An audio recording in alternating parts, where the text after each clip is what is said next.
Hi angels, it's ArielCH here and welcome to another video.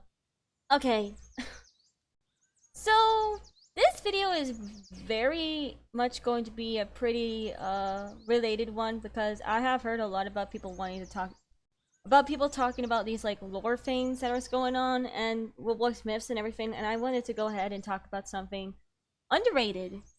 Okay, so this video is about a game that probably you all have heard of. You know, the normal elevator, right? There is a lot to talk about it. So, normal elevator is a Roblox game where you just go to the elevator and experience random floors that have silly or fun or culturable events. One of my favorite floors in the game I remembered was like the waffle floor. Well, I missed that floor because it was like there's like waffle, pancakes, and French toast. I actually started like remembering that song stuck in my head now because it was pretty funny and all. But there are other floors I know, like the chicken eating contest, likely the eating contest floor, falling elevator, where the part in the elevator really breaks and you guys like fall all down to the bottom. And it does have like this like, it did say it's like based on the elevator source game, which is from Gmod, if you don't know. Okay, so everyone has heard a lot about the No Elevator for its amazing floors and the yeah, I think there's a lot to talk about in this one because this game has not only have the passion of showing something cool, but they have something that most people are aware of.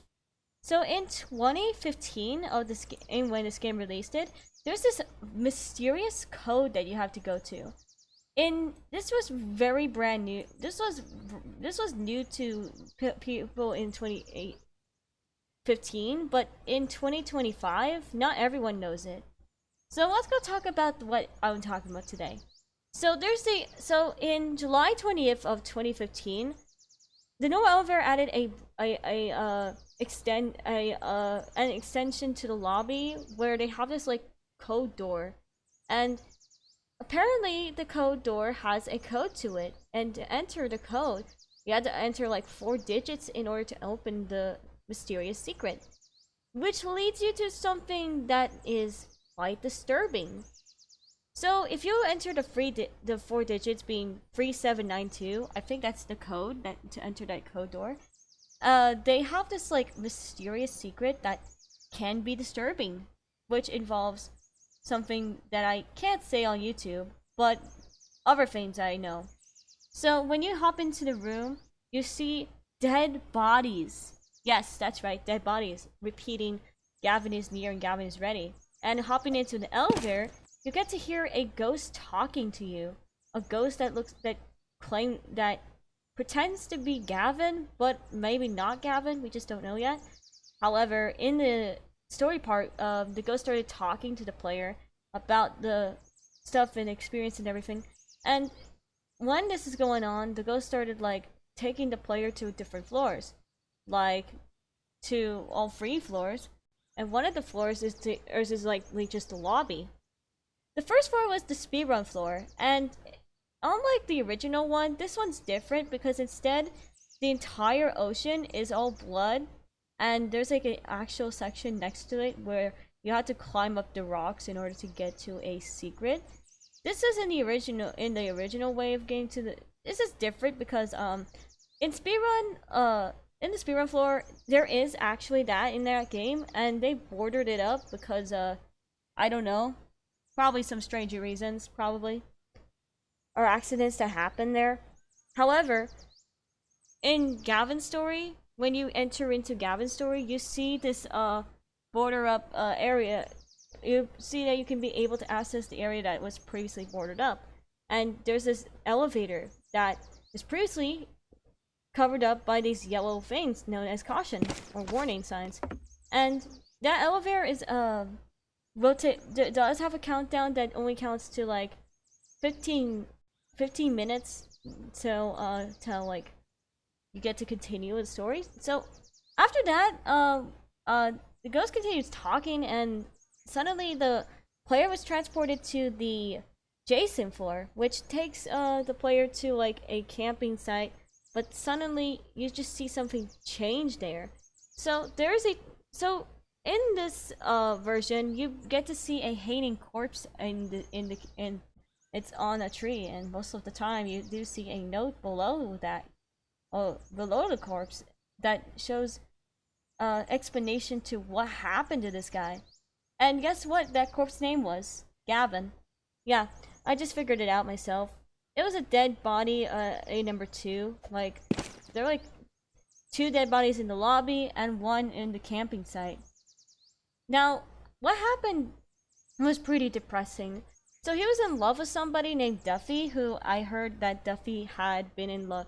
Like, okay, so in the story, Duffy was apparently crazy over Gavin and started hitting him with started like blowing him up with the rocket launcher gear, which yes is in the normal city. But what's actually crazy about the normal city is that this was the game that's made before the normal over. The normal city was like a prequel. However, what's crazy about this is that in the floor, it did tell you that this ghost was saying that they were having to call hotlines or signals or help from anybody, but nobody replied or answered. And then after all I know about this guy is that he has been explaining a lot about the trauma of losing someone and having to go through a mental state or depression because of it. And with that mental state, it hurts him. But it does hurt Gavin when he's in a mental state, right? Yeah. Now, what happened was after this floor, you'll be taken to like the falling elevator, and instead of the part doesn't fall, but you'll be able to get to know the rest. And the ghost started talking to you, saying that and stuff about the shadow being referring to us. But I don't know. He's he just thinks that we're the ones who did it, even though we didn't do anything at all. What's crazy about this part is that it actually proves to me what evil can do. Like, try to make the blame switch over to the other person to make it look like they did it instead of the evil that was doing it on purpose.